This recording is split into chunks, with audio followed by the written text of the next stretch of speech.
across an interesting article titled Perceptions of Poverty, the Salvation Army's Report to America.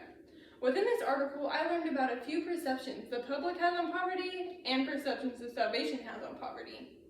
The majority of Americans believe people living in poverty deserve a helping hand. However, 27% of the American population believe that laziness is a root cause of poverty, and 59% believe that poverty is a trap some Americans can't escape, no matter how hard they try. These are a few perceptions people tend to use when thinking or talking about poverty. On the other hand, the Salvation Army has been addressing the deeper issues of people in need, providing long-term solutions for over 132 years. The Salvation Army's perceptions on people living in poverty is that these people have true potential and deserve a chance to succeed. The Salvation Army meets basic needs such as shelter and food, but they also provide job training and placement, counseling, and adult rehabilitation centers that can end homelessness and substance abuse. As you can tell, the Salvation Army does not view poverty as a negative thing. They view poverty as a chance for people to make up for their past mistakes and create a bright future. Now, the next point I would like to make is over intercultural communication. The Salvation Army demonstrates intercultural communication widely within the organization. In all areas of ministry within the Salvation Army, cross-cultural ministries are normal. Cultural awareness is important in all areas of the Salvation Army because it is a large organization. People from all over the world reach out to the Salvation Army for help and support. Therefore, they strive to equip officers, employees, and volunteers in developing intercultural competence.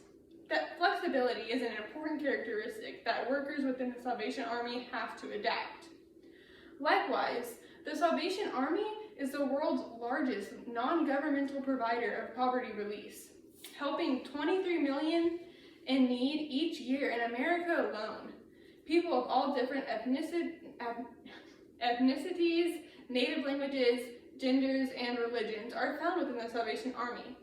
This organization represents altruism, which is the display of genuine and unselfish concern of the welfare of others. Therefore, the Salvation Army strives to demonstrate respect to all people, and the best way to show respect is to have intercultural communication skills in order to speak and understand everyone in need. The Salvation Army states on U.S. Today, "We don't ask anyone their orientation, identity, or beliefs to help ensure that people feel welcome and safe. Primarily, the employees, volunteers, and officers all make use of non-participant observation and participant observation every day in order to grow their intercultural communication skills." Intercultural communication is used widely within the Salvation Army to be able to effectively communicate with all individuals. Now, let's discuss verbal messages.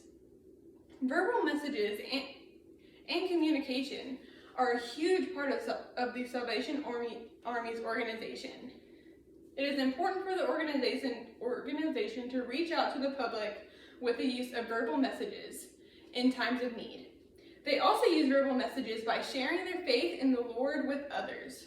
For example, when they are running low on clothes or food, they turn to the public and express that donations of food, clothes, and money would be greatly appreciated in order to keep the organization going by helping others. In the same way, by using verbal messages, the Salvation Army will have pop-up prayers on a regular basis to share God's love with the people in need of hope and motivation. Verbal messages are very important in this organization, as you can see. Now, let's consider how important nonverbal messages are within the Salvation Army. The Salvation Army has been struggling due to the pandemic. Many people have lost their jobs and are turning to the Salvation Army. More people than ever before have been in need. The Salvation Army only has a certain amount of beds available at one time. Since the pandemic, they have been full 24/7. When someone leaves the organization, the spots fill up instantly. It is hard for the Salvation Army to help everyone unless people start donating more. Therefore, the Salvation Army has been reaching out for help using nonverbal messages. A very important nonverbal message is the Red Kettle campaign. I am sure you have seen someone standing in front of a local store ringing a bell next to a bucket.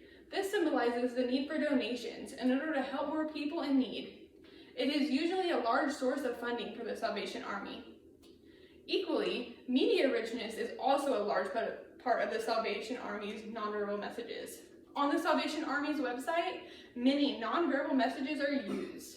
A page called Ways to Give consists of a various amount of ways you can help, such as donating money, donating goods, becoming a fundraiser, or even donating monthly. These are all examples of nonverbal messages because they are listed on a website and not face-to-face. To conclude, as you can tell, verbal messages and nonverbal messages are used periodically within this organization. Moving right along, lastly, let's look at an example of listening found within this organization. A great example of how the Salvation Army listens to the public is that they have established a hotline that anyone affected by COVID-19 can call for emotional and spiritual support. A team of emotional and spiritual specialists made up of the Salvation Army's officers and trained employees are available to help callers. The specific goal of this hotline is to offer assistance to people with worry or that are under stress caused by the pandemic. Callers will find people ready to listen to their concerns and pray with them.